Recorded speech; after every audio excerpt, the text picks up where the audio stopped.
Okay, here we are in part 4 of our course, How to Make Good Videos for Your Course, Embedding Your Video in Blackboard. Now, we've already uploaded our videos into YouTube, so now we're ready to embed them into Blackboard rather than upload the entire video file, which, as we talked about, can cause some problems and time delays and burns up a lot of space, etc., etc. So where I typically embed my videos is in my announcements. I'll create an announcement at the beginning of each week, an overview of the week assignments, things like that, and then I'll embed my videos there. So for that, you're simply going to go to your course tools, click on announcements, go through the whole process of opening up your announcements and things. Type in your title, type in some information. I'll show you what that looks like, but the point I want to highlight is how to embed the video. You need to click on this little icon right up here, which looks like this. Here's a close-up of it. Looks like a little film clip. You click on that, and it opens up another window on top of the other one. And it's where you are going to paste the URL or the shortcut, the web link to the video that you just uploaded to YouTube. So to do that, you go back to YouTube and you find your playlist, you log in, all that happy stuff, click on your video, and it'll start playing. As you see above here, this is the video up here. Down below there is a little button here. It doesn't look like a button, but it is when you click on it. It's to share, and it opens up this window, and you've got share, embed, or email. Well, if you share, then that's going to list your shortcut right there, and that's what you want. You want to copy that link right there. If you need to embed the video, as I'm going to share with you in a minute, then you would click on the embed tab, and that'll give you the whole code to embed the actual player. But you shouldn't need that. The one thing I want to kind of give you a warning about is if you play your video from the playlist. In other words, I created a playlist for each school. So I found the video I wanted, I hit on it, because I review my videos every time I use them, just to make sure that nothing's changed. I have the course open. I'm watching the video just to make sure there's been no changes, to ensure that I can use the same video again. But if I open it from a playlist, there's going to be another button over here. And if it's checked, it defaults to check. What will happen then is your shortcut will not only play your video, but it'll play the next one and the next one and the next one. So you want to make sure and uncheck that video or that check mark for playlist if it's there.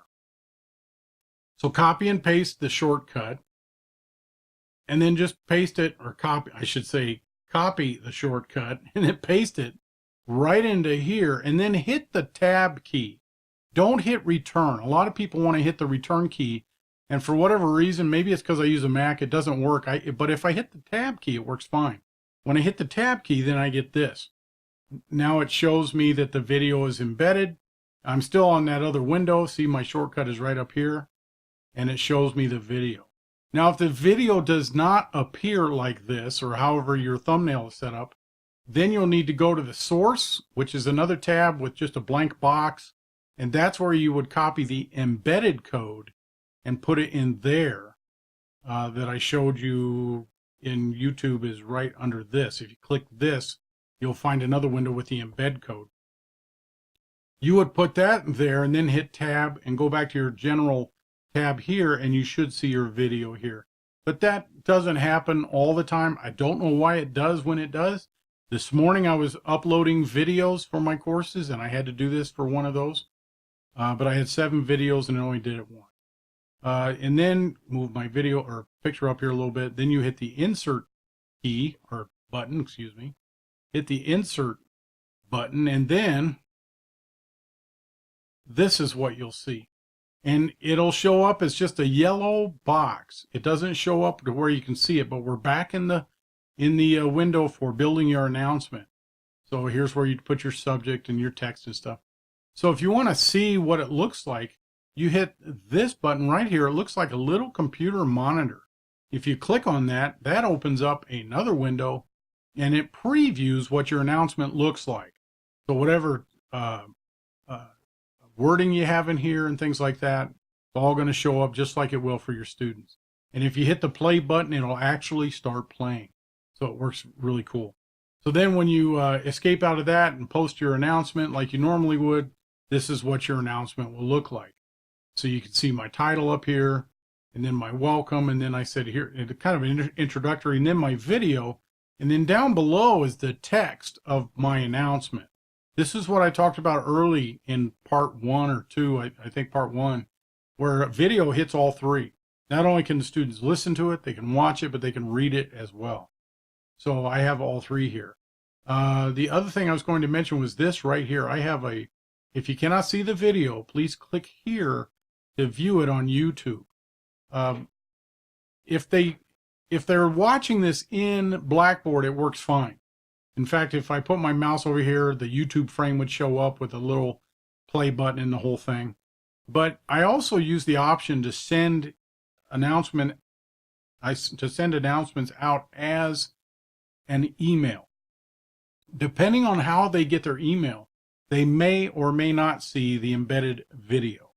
I don't know why it's that way, but in my personal experience using the Mail app on my Mac, when my announcements come into my email box, I can't see the video. So then that's why I started including this. So, because it'll show up just like normal paragraphs, like the video wasn't there. There's not even a blank area. It's just compressed like it's not even there. So I added the statement, and I hyperlinked when I built the announcement. I hyperlinked the here. So when they click there, it'll open up in a new window the video on youtube.com. And so that's why I do that. And that's a very simple thing, just stepping back here. If my statement would be typed in above this video here, and then I would highlight the word here or whatever you want to do, the title, and then click what looks like a chain, in a chain link, a link of chain, I should say. Click on that, and then you can enter in the same shortcut that you use, same URL address that you used when you embedded the video using this button over here. So all that does is when it's posted, it just shows up like this. It's just a way to make sure that my students have access to all the information in as many ways as they can have it. Okay, so that's all there is to uploading a video or embedding a video into Blackboard. For those of you that are using different learning management styles, I'm hoping that this gives you enough information to at least know how to do it in yours as well. I mean, if you know how to upload it to YouTube, and then you know where to get the embedded code or the shortcut, the link to the video, then the rest of it is just, finding how it works on your particular system. So last part coming up, part 5, I'm going to share with you my recommendations for the best equipment to use for videos, and that'll be the wrap up for this video course. So I'll look for you there.